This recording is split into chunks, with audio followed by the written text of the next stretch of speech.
looks like what the treasurer seems to have. Welcome to the August 2024 meeting of the Houston County Historical Society. If you could, please silence your phones. And there is a sign-in sheet, so be sure and sign in. We will have the pledge led by Ms. Brenda.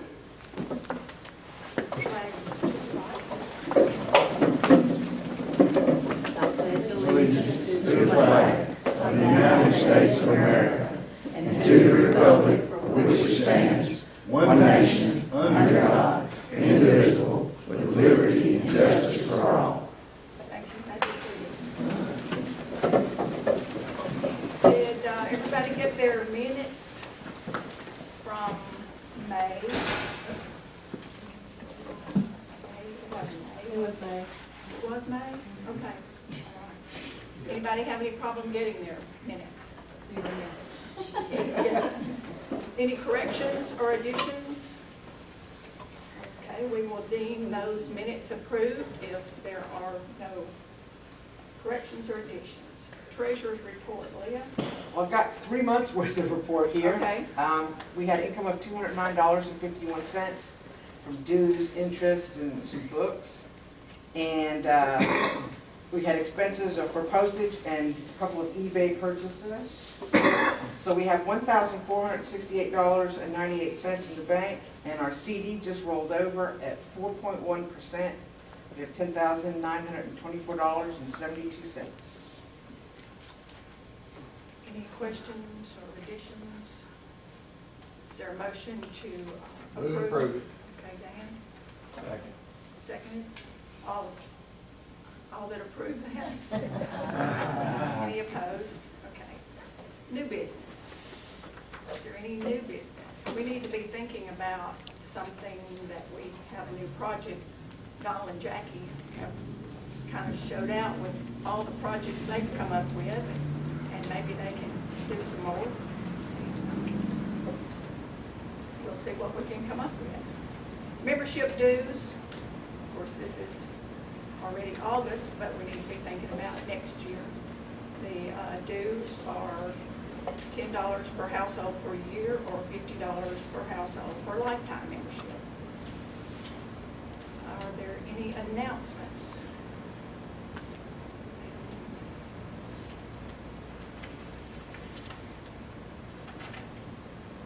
Melissa, do you have anything for the archives update?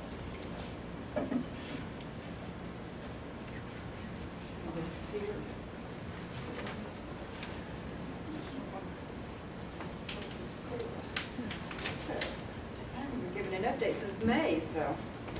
Since May, we've had, Archives is doing great. We have had lots of different visitors with more people that are moving in. They're seeing our sign and they're wanting to come see a museum. So we've had a lot of visitors, which is good. Even people who aren't from here are interested in our history. And people coming in and buying existing homes or wanting to research those homes. So they're coming in looking for information as well, so that's good. I can't say everything that's been donated since May because it's been so much, but we had Georgia Shelton donated 3 scrapbooks that came from the Erin Women's Business and Professional Women's Club. If any of y'all remember that club, but it was very, very active in Houston County. These scrapbooks are filled with photographs and newspaper clippings and all kinds of wonderful, great information documenting the club and also history of Houston County. Miss Betsy Legan has been cleaning out. It seems like it's been an era of cleaning out here lately, so they've been bringing us stuff. But many of you may know that her father was a doctor. He got his license in the 1930s. So she's donated a few things pertaining to that. One thing that's really interesting, and I know there's a big long name to it, but it's where you use blood pressure. What's it called, Dr. Martin? When you take your blood pressure, the machine that you take your blood pressure, there's a big long name. So I looked it up. The sphygmometer. That's it. She donated one that belonged to her dad that had to have come from the 1930s because it's in a wood box. And the top of it goes like this, and it measures this way. It's got mercury in it. Yes, yeah, so pretty interesting. And his account books, his physician's account books from the 1940s. So pretty cool. She also donated, which I think is neat, especially when we have kids that come into the archives, which we do. We have a lot of homeschool children that will come through the museum and see things. She donated some very, even some handmade old marbles. Any of you that played marbles as a kid? And spinning tops. They're wooden. They're very old. So we're glad to get those. Miss Susie Powell, George Powell from Southern Air, she has been also cleaning out. And she donated a footlocker from 1940 that belonged to a Roy Miller who was with the CCC in 1940. He actually died in Stuart. He was also in World War II. And in that locker were some of his Navy uniforms, the dress blues and then the whites. So we can use those when we do World War II events or displays. Miss Susie Schmidt-Baxter, some of you will know her and her parents, Bob and Lou Schmidt. She's just came in today and brought some things she's cleaning out. She brought in a class of 1940 photograph here in high school. She brought in what I think is never before seen photograph of the Tennessee Ridge Depot. I talked to Otis Kelly about it, showed it to him. He doesn't think he's ever seen it before, and it's a pretty good photograph. There's a couple of men on there. We think it was taken about 1900, maybe 1890s. The men haven't been identified, but it's a very excellent picture of the Tennessee Ridge Depot. And then, just to show you how things get to us, many of you know that Archie's Appliances is closed, and evidently they cleaned out the building and donated stuff to Rosie's thrift store. And a local lady actually saw some framed photographs that they had in that building that was at Rosie's, and so she picked them up and brought them to us. And they're of Danville, down the Danville area, and of the railroad trestle and ferry. Some of the photographs that we've seen before, but it was really neat to get those. And Leah talked about eBay, a couple of things that we purchased off of eBay since May. This is a key ring from the Crossroads service station. Now, many of you don't know anything about eBay. eBay is a place where people just go on there and they sell stuff all across the world. And so this stuff comes from places, and I wonder how it got there, because they don't come from here locally. But this is the Crossroads service station. And then just recently, the Low Raw Motel was torn down. And here's a matchbook that we didn't have. So we can add that to our collection and document the Low Raw Motel. So that's all I've got. You know, as you're cleaning out, just remember us, because we have lost a lot of our history of people throwing things away. So we're trying to gather that and save it, preserve it, and share it with the school kids that come in, and then all the other people that want to come in and see our history as well. Thank you.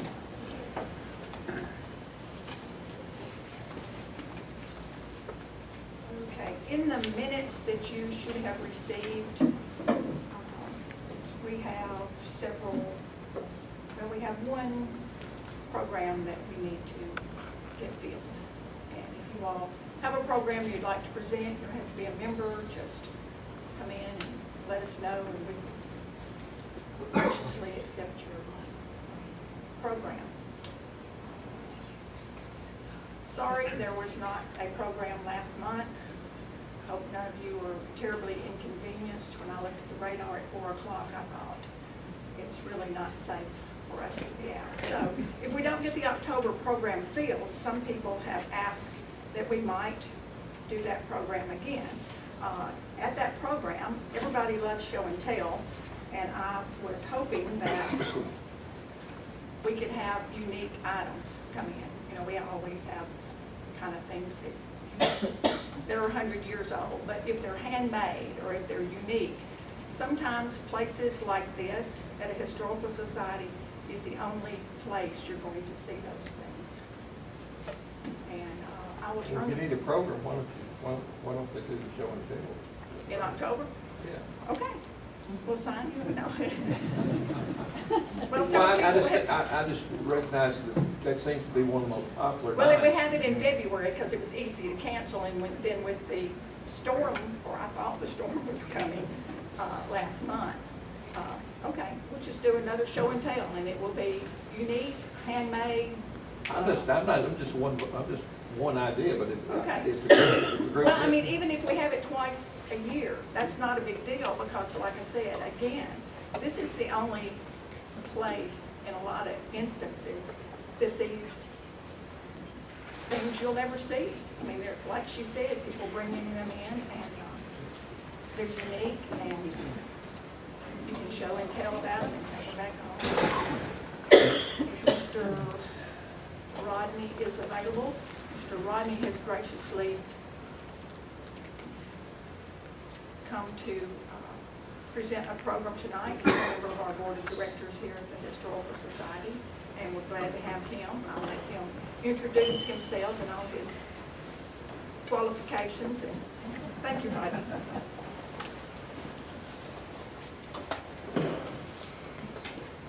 Right, I think I know most of you. My name's Rodney Lowe. I've lived in Houston all my life. I worked for TVA 31 and a half years. I didn't work for Meriwether Lewis, which a lot of people thought I did doing this program, but I thought it would be curious to see how electricity came about in Houston County. Well, once I got to digging into this, Meriwether Lewis is the history of electricity in Houston County. Really and truly, it is. I've got some papers here that we can hand out.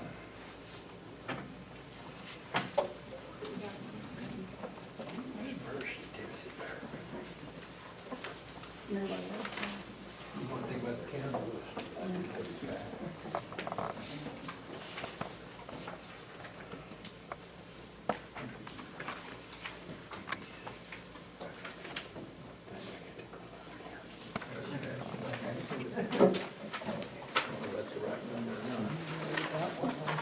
I would like to acknowledge some people that helped me with this.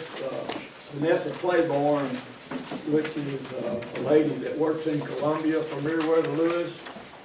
The second two sheets there, she actually worked up and sent to me. And then the little gifts that she's got out there, she sent them. She has done a real good job of doing that. Acknowledge her. Donald and Jackie. Can everybody get one over here?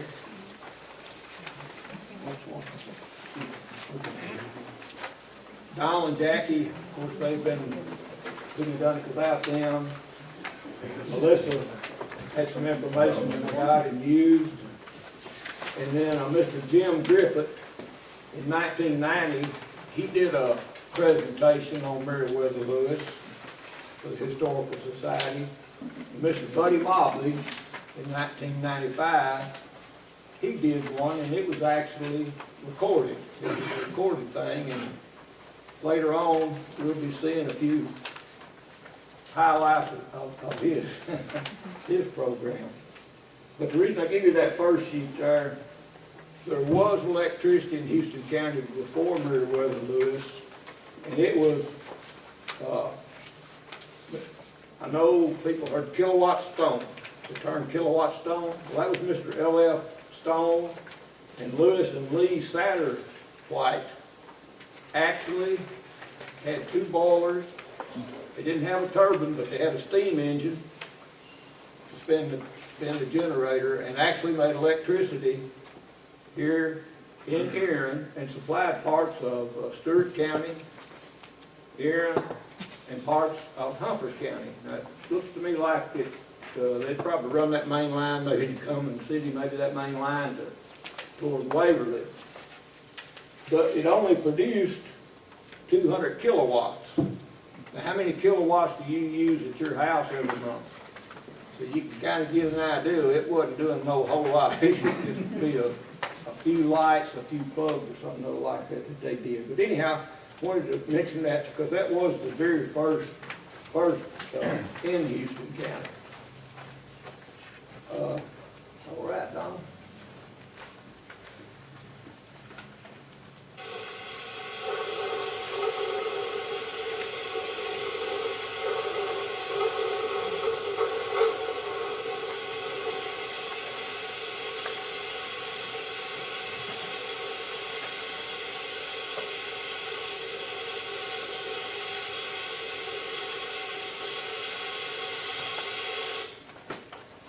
We're all familiar with lightning, but unfortunately, we can't harness lightning to produce electricity in our homes.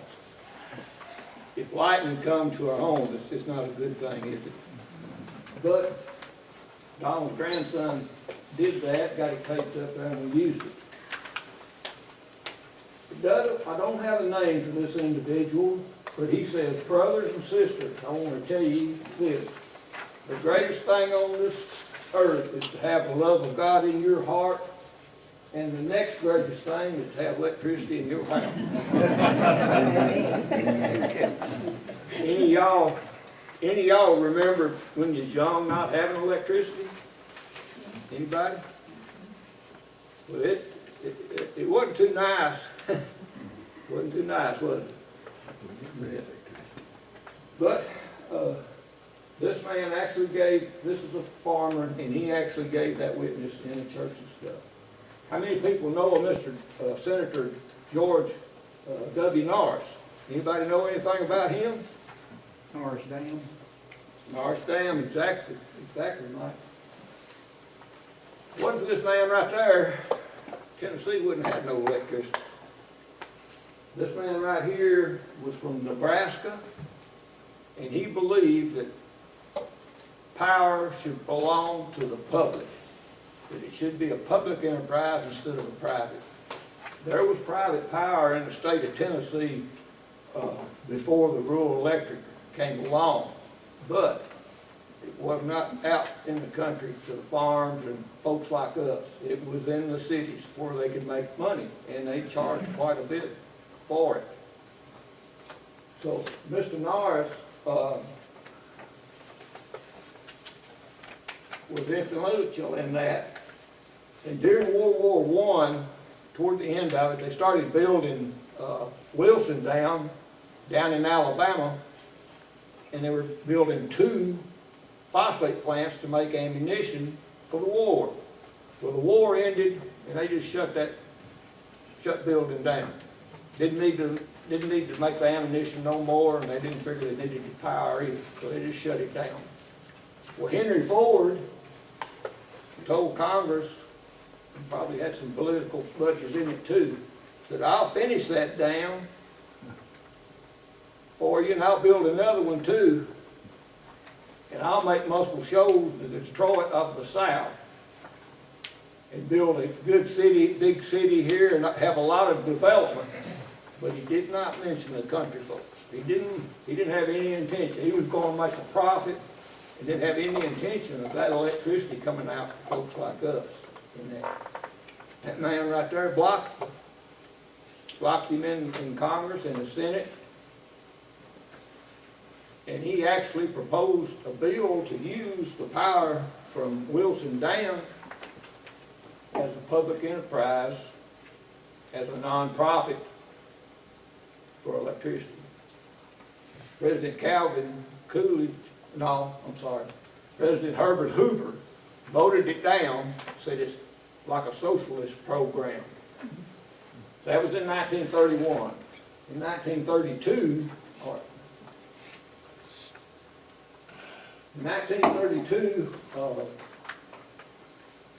Franklin Delano, did I say that right? Delano Roosevelt became elected. Mr. Norris worked with President Roosevelt. He liked the New Deal, and one of the first things the New Deal did was the TVA. Mine and Gary back there, and Mike's whole place was working. But read what it says on the bottom of it. What's it say there? It says electricity for all. Not just if you can afford it, but electricity for all. We'll get called up here.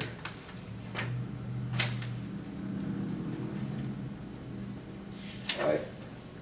Part of the New Deal was TVA, and they were to provide navigation, flood control, electricity generation, fertilizer manufacturing. Did y'all know that TVA was in the fertilizer business at one time? No. Yeah. They were. Regional planning, economic development to the Tennessee Valley. TVA took over the private power company of the Tennessee Power Company, Tennessee Valley Power Company. The government just took the holdings over and paid them for it. They took them to court, all the way to the Supreme Court, and they lost. Had they won, I don't know whether there would have been a TVA. But anyhow, they lost, and the TVA was set up, and this Wilson Dam that was down there, it was finished, started supplying power to the folks, to the valley. Well, TVA took a while to get built up. Big system now, but it wasn't at first. They had to establish dams, a whole lot of dams on the river. And one of those dams, as Mike said, was Norris Dam. They actually changed the name of it from Cold Creek Dam to Norris Dam. And also the town of Norris is a city, whatever is named after him too. They did that to honor him. Yeah, okay, now, I guess we can go on over to. All right, the next big thing that came along in the New Deal was the REA. President Roosevelt in 1935 signed an executive order. We hear the president, politicians all talking about executive orders now, but this one helped us out. It was 7037, and that created the Rural Electrification Administration. Took a year for Congress to pass it, but they got it passed in 1936. And what that done was, it enabled the government to loan money to co-ops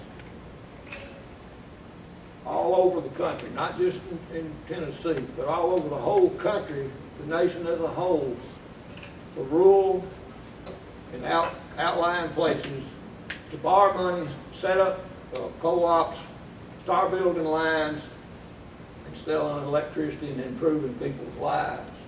They also later on did the same thing with the telephone systems. They loaned money and stuff for people to set up to have a telephone system and the lines out in the country. The country for that.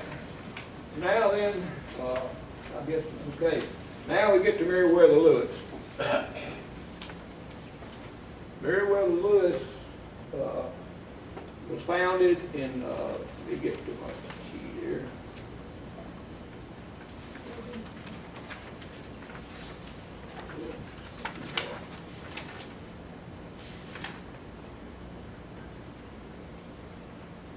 It says in August of 1939, the federal government purchased the Tennessee Electric Power Company.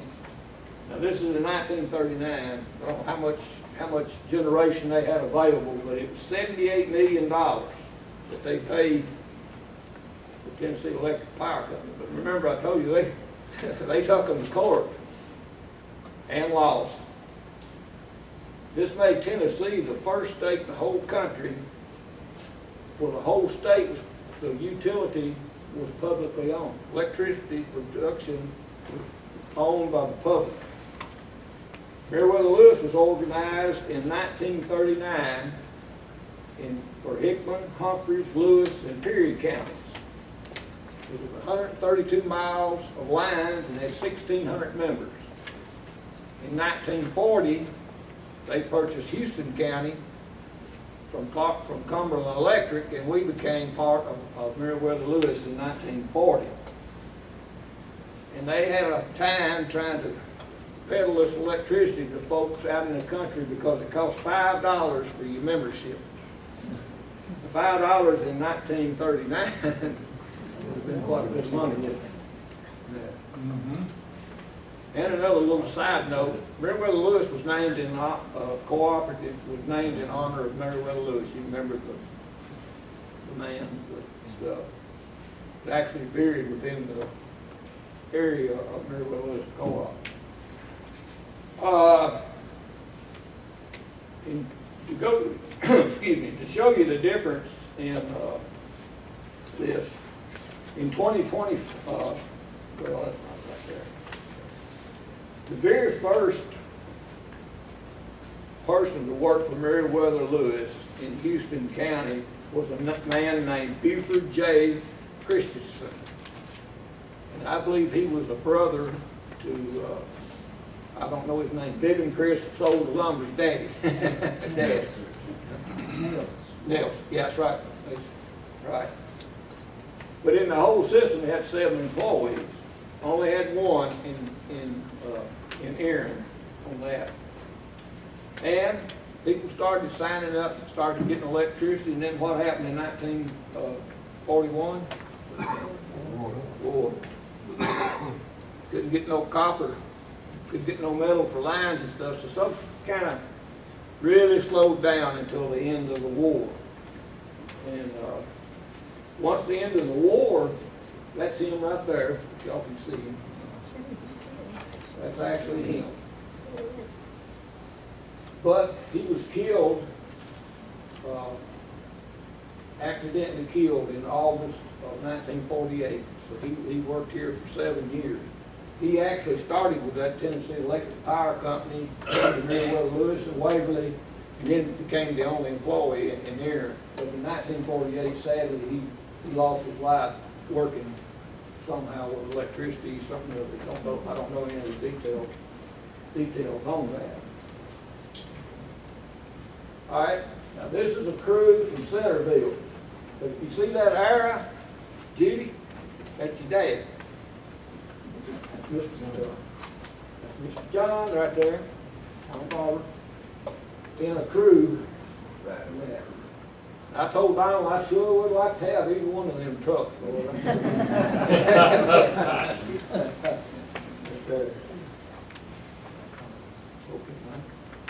All right, now this is it's 1949, and this is the Erin office, and we this says James Copeland.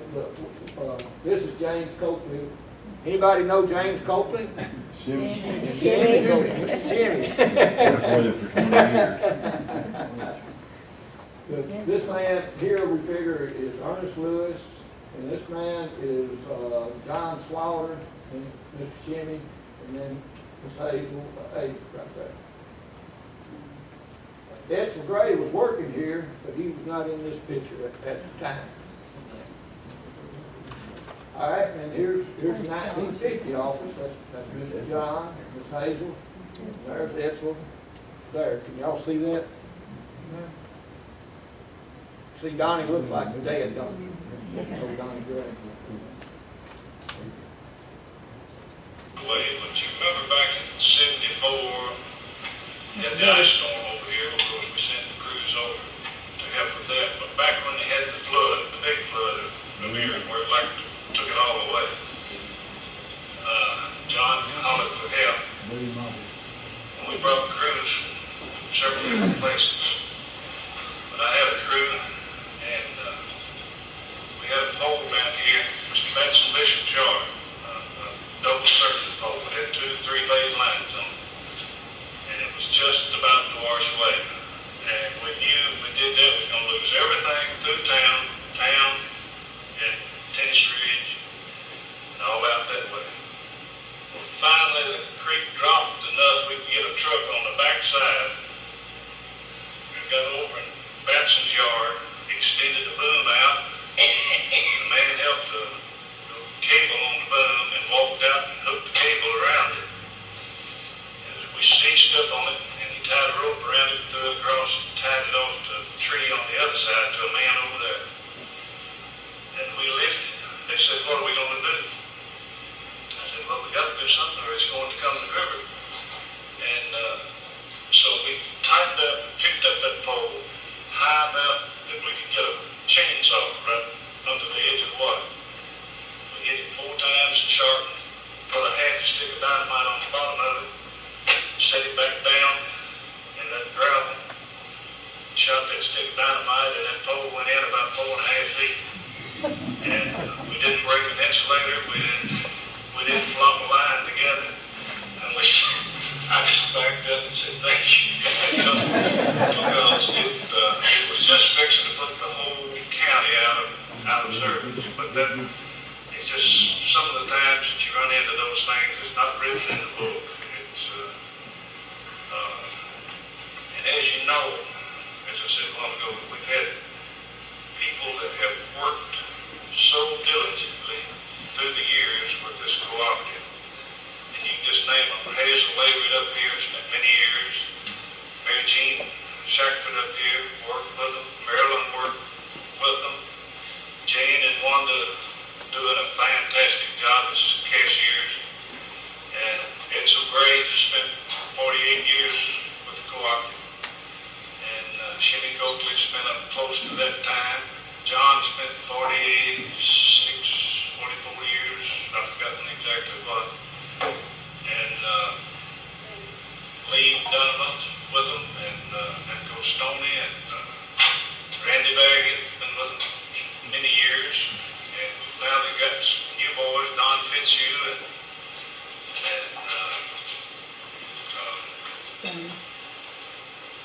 well, Dillard boy just started with them. What's his name, somebody? Victor, yeah. He just started with them, and as you know, there's very little turnover with Meriwether Lewis employees.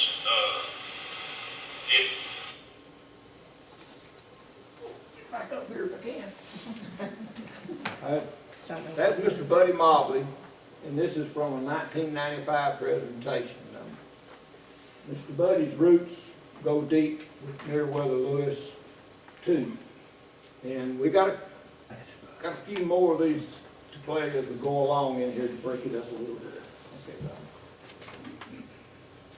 all right. This is a group of ladies from a home demonstration club, and that's Mrs. Future would be Miss Louise Parchman, but she is a Louise Arnold right now. So can't hardly see much about that, but that all nice and dressed up ladies there. And this, I don't know where this picture was taken, but this is that's a feed grinder. It's electric, if y'all can see it. And that's just another demonstration of some old pictures, of not old necessarily old folks, but pictures showing you that. And I figure they're trying to sell that machine too, you know, on the side while they're there. All right, now this is the board of directors in 1949. This gentleman here is Mr. Edgar Bateman, which is a relative of Donald. And this man here is Mr. Wiseman, that ran the funeral home here for a while. But he was also on the board, and he was also president for quite a few years of the board of directors in there. And these other gentlemen, their names and stuff's there. Don't really know them. Now this is an advertisement. This is the living room in the C.W. Mitchell home. And as we go through these pictures, apologize to you ladies, they don't mention these women's names. They say Mrs. So-and-so. This is Mrs. Mitchell listening to the radio and reading under one of her several attractive floor lamps. Materials and appliances will soon be available so that members who had to do without during the war can complete their home electrification program. Any of us that didn't have electricity or can remember that when you were young, a radio was a big deal. Big deal. But ain't that a nice picture? And there's a radio, see, right beside it. All right. Here we go again. This is a modern kitchen in 1944. 1944. This is the home of Mr. and Mrs. Bill Smith. And these are some of the stuff. There's a refrigerator. See how small that refrigerator is right there? The other thing about electricity in our homes is what? Water in the house. We couldn't hire no little boy to haul the water that we use in a month for what our electric bill is. I don't think. But it does, it don't show her, she's got an electric washing machine, an iron, don't have to set it on the old stove and heat it up and everything.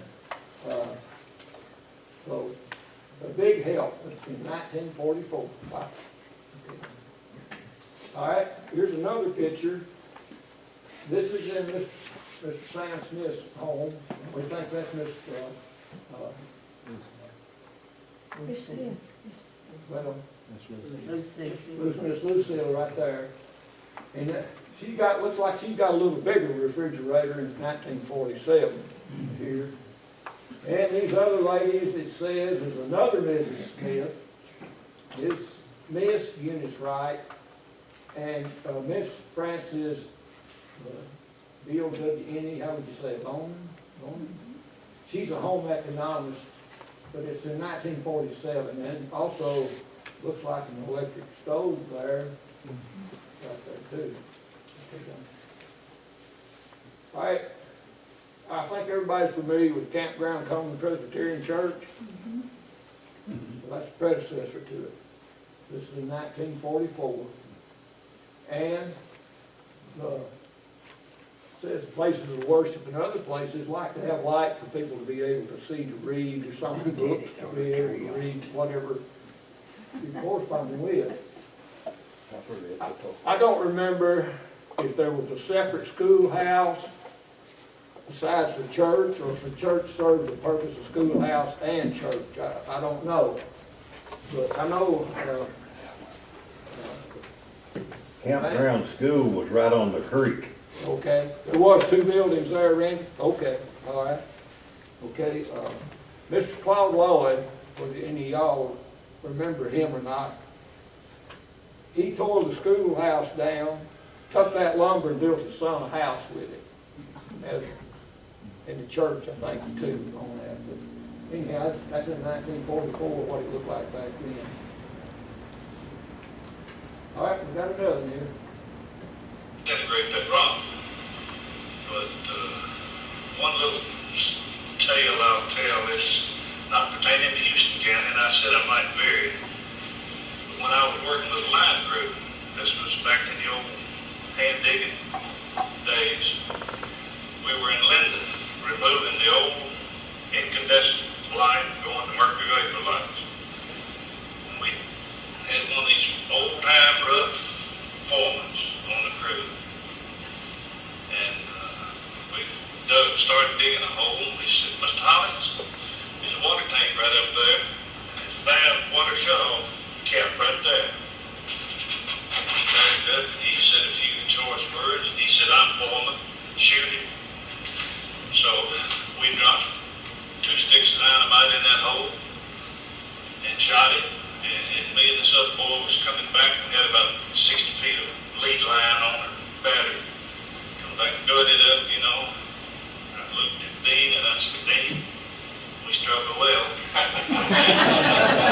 There was concrete street marker posts, you know how big they are, about that big and about 6 foot tall. Name of the street down each side. Well, it was just like a crappie court, a fishing court, going like this. And we had blown an 8-inch water line into about a 3-foot chunk out of it under that water tank. And they had to shut the water off and somebody go to Memphis and get the parts to fix it. But to tell you how far back that was, that cost our insurance company $274. Today, don't tell you what it would cost. But that always bears in my mind.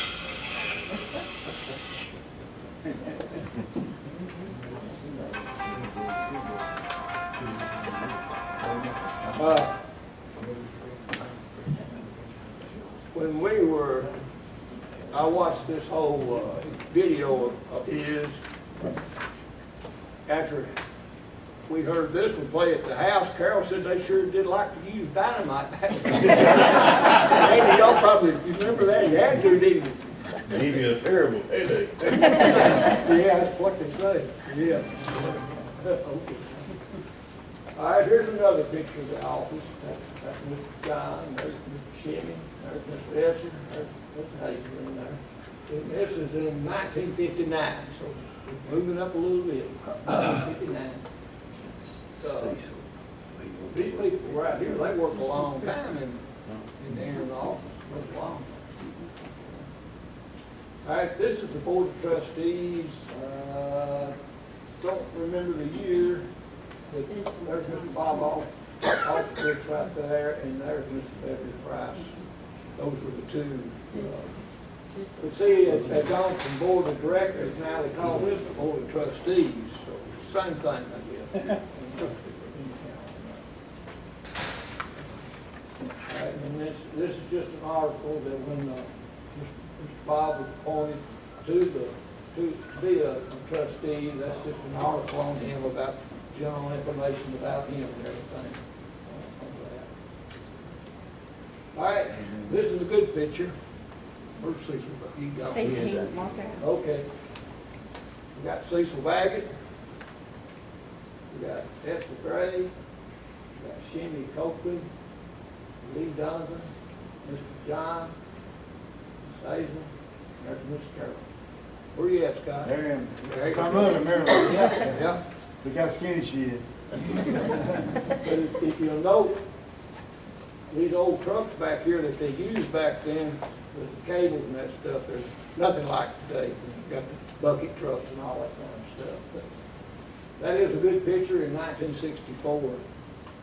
That was the year that me and Howard and Randall kind of walked out of Houston County High School.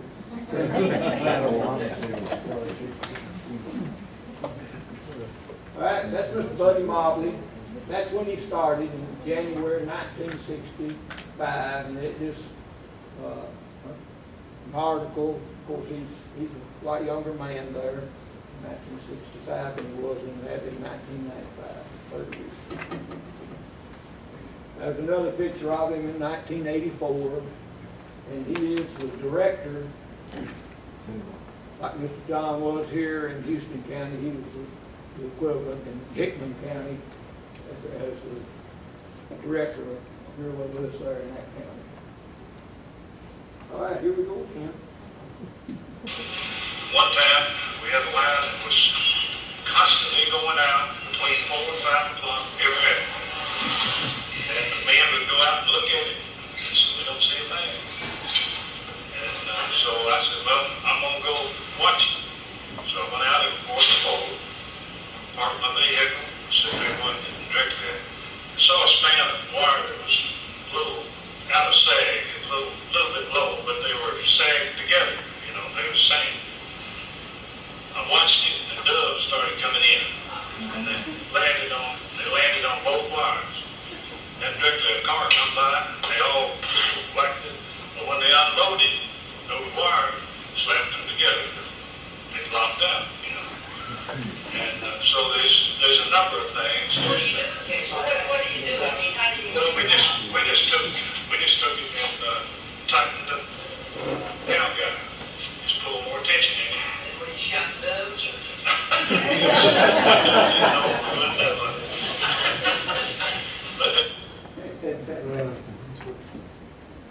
Now this is a coincidence here.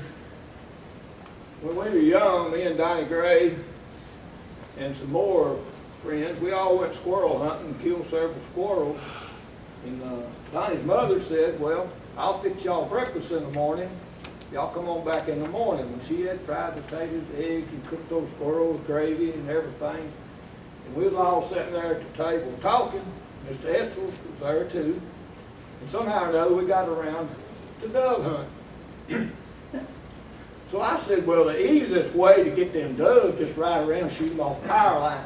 Mr. Etzel said, no, boy, no, please don't do that. They're calling me out. And I thought that was a pretty comical thing, but there's a coincidence in that. And Mr. Buddy's a pretty good talker, ain't he? All right, there's Mr. John.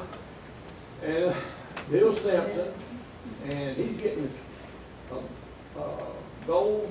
first gold medallion home in Aaron.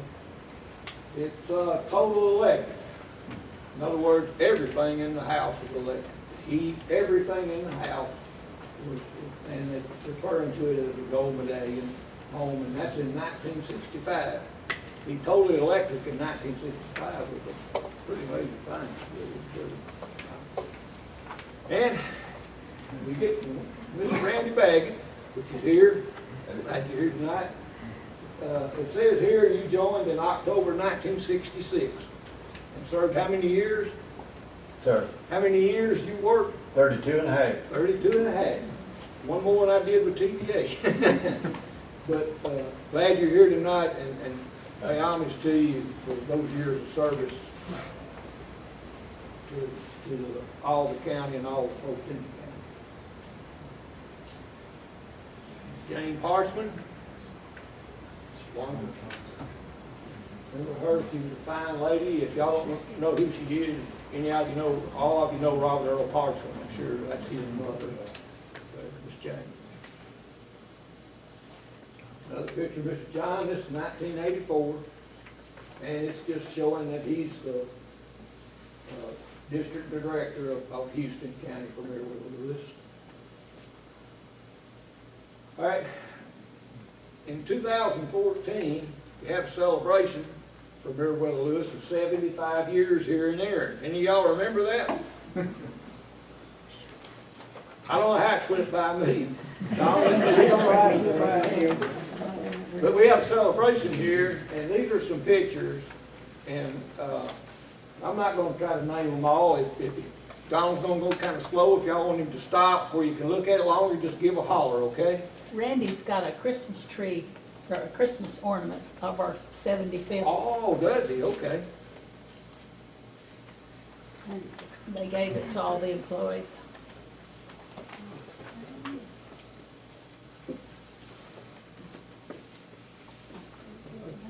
Ain't that nice? Meriwether Lewis, 75 years. All right, thank you. That is nice. Yeah. But like I say, if Donald's gonna go kind of slow, if you see something you want to hold on to or to stop, just let us know. And, take a look at it. Know them gals?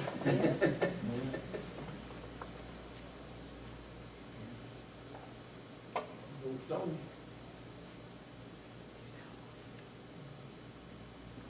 Victor?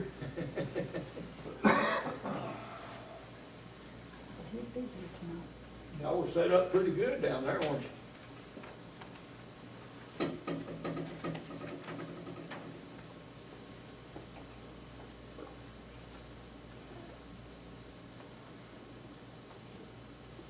Hold that one right there for a minute, Tom. All right. Mr. Jimmy, Wanda, Miss Marilyn, and Cecil. Ain't that something? Right? Evidently, Victor's doing something, I mean, we'll tell him.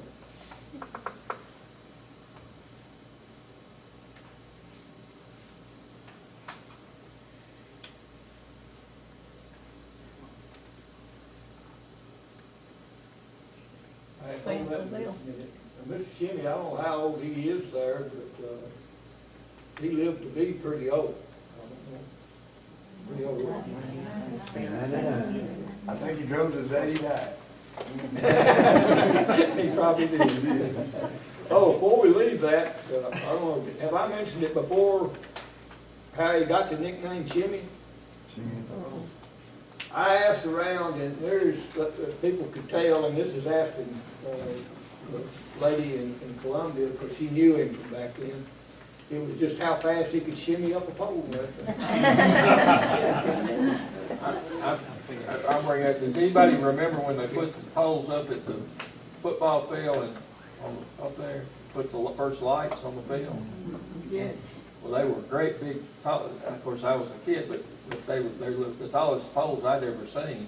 And guess who climbed them that day? I was there when Shimmy went right to the top of them. I don't know who else was helping him, but it was something to watch him climb that. He was way up in there. Mm-hmm. And Mm-hmm. at one time, Dan was telling me the teachers in Houston County didn't get paid 12 months. They just got paid, they were off 3 months. That summer, during the summer, they didn't get paid, so Mr. Beck, he climbed poles too, didn't he? So he actually worked for Meriwether Lewis some, doing that during the summer. He couldn't find them like Jimmy though.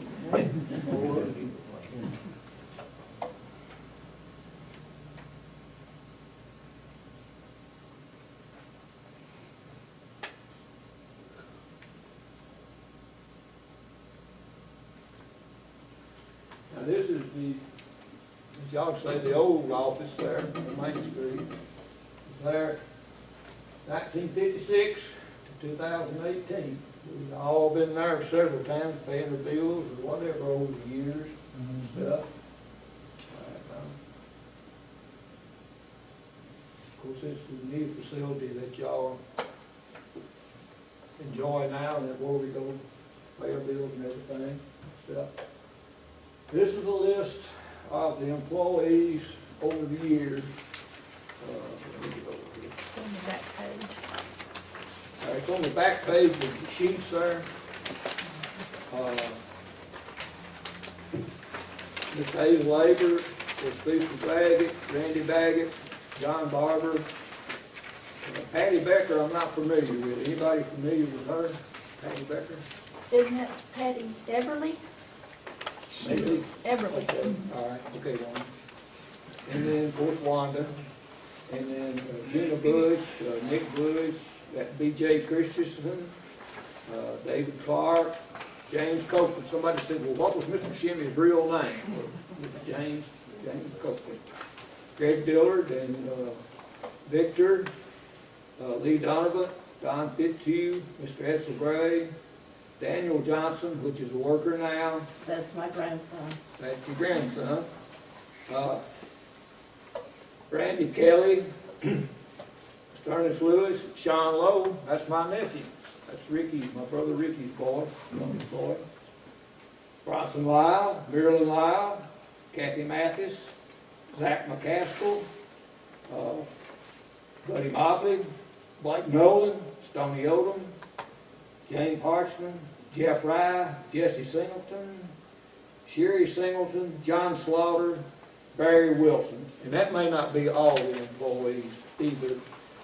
And on the front of this page right here, it shows you the ones that have been directors or trustees, whichever the term is, over the years, all the way through. All right. I've done some of it over the years working TVA, but we need to all be appreciative of the men and women that work for Meriwether Lewis. Numerous times they be in their beds, they be eating, or what, maybe at a ball game with their kids, and have to leave because something's come up. And that something's come up that some of us as electricity is off, because the line's down or whatever. This is the present group, and Mr. Buddy's gonna tell you about it now. I think that everyone appreciates the employees. I think everyone appreciates the linemen particularly. And if they don't, they need to reevaluate their thinking. Because those men are dedicated. They go 24 hours a day if needed. They get up and leave their families at mealtime. They miss social activities. Because when something happens, well, they're ready to go. And I wish I had brought what my daughter wrote and gave me at my retirement. Harper's read it, and I think some more here have read it. But she wrote an article, and they had it put on telegraphy. And it was telling about the day we moved from here to Centerville and about the times that they had been kept off of the telephone because I was expecting a call, a storm was coming in or something.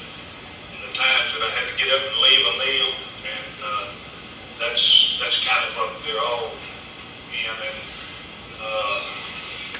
whenever you see one of those people, pat them on the back. It does. I know I saw the crew in Centerville one day just light up because I read them a letter that I had received, and it was nothing other than from a family thanking us because we didn't even know the family, but a funeral procession passed where we were working. Well, I always told the men, I said, you respect the dead. And every man had quit his job, removed his hat, and stood silent until the funeral procession passed. But when I showed the thank you note to the crew, they were all just, you can tell they really appreciated it, that they were thought of. And it means a whole lot. And time's running along here. But I don't know many other things to tell in Houston County, but I will tell this, that this is back pertaining to working with the organization, but we were getting ready to go out west on vacation. And we'd already loaded the car. We was going to leave early the next morning, before daylight. And we went to bed. By the time we went to bed, it started thundering like. I stayed there a few nights. I said, I'll tell you what, let's do. I said, let's get up and leave. Well, I'm going to have to get out and go to work. But we got up and took off. We were gone 10 days, come back on Saturday night. I opened the kitchen door from the carport, and I said, good Lord. And it had knocked out the combination refrigerator freezer. That stuff had run down and out the floor. Yeah, but it just stayed at home another day. So everything's been different with this. And, but in all of that, working.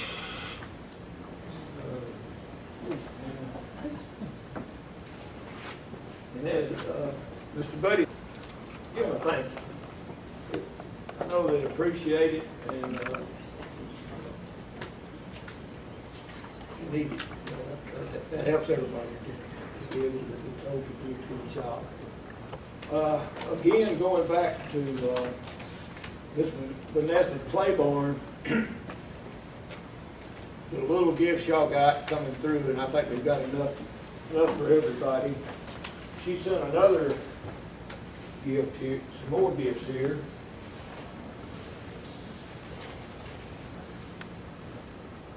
Like I say, I really thank her so much for doing this,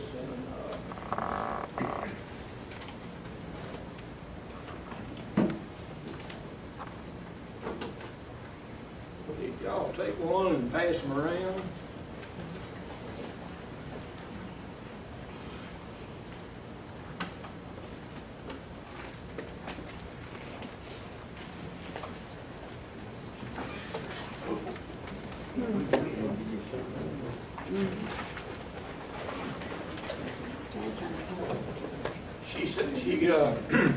I called her, and well, first of all, I called down to the Meriwether Lewis office, and Gal said, well, we're going to have Vanessa call you. And I said, well, I'll probably never hear from her. But sure enough, she called me and I told her what we were attempting to do. And she said, well, I'm going to put together some stuff for you. I said, well, I sure would appreciate it. She put those 2 pages you got there, and then these gifts. And when I got down to the Meriwether Lewis office, she called and said, well, your package should be down at the Meriwether Lewis office. When I got down there, goodness gracious, that whole bag was full of all this stuff. And then we've got another thing here that only one person, but this is a book from the 75th anniversary mostly recipes, but there's some pictures in it. So, Donald, Jackie, I'll let somebody else, I'll let somebody else draw, whoever. Who this one?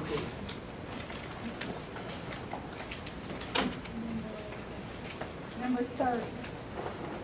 On the book, it said 30 years. Did that give you one? Do we vote? Yeah, we both got one. But Ty Morrison. Right here. Okay. Ty Morrison.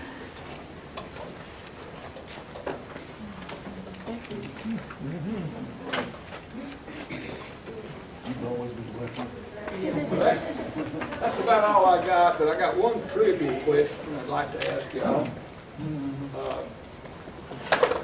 At our homes, we have what, 110, 220? They call that what though? Call that AC? Alternating current? How come it's alternating current though? How come it ain't direct current? You ever think about that? This is just a trivia question. Of course, been working TVA for 31 and a half years. I know just a little bit about electricity, not a whole lot. It took me a while to figure this out. But in school, if you ever remember, you take a conductor and you take a magnet and you sweep that by there, what's it do to it? It put an electrical force in those windings. But a magnet has what? 2 poles. North pole current goes one way. South pole current goes this way. That's alternating. The generator down at Cummins City Steam Plant turned 3,600 RPMs a minute. So that means how fast that magnet is hitting. It's doing it 60 times a second. So that's why when we look up here, we ain't seeing it. And I just thought that was some trivia that you might want to know. And thank you. That's the end of it.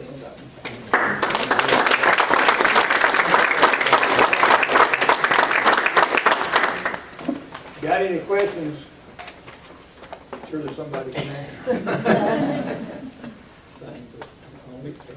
And then there's just some old stuff. How many of you remember these?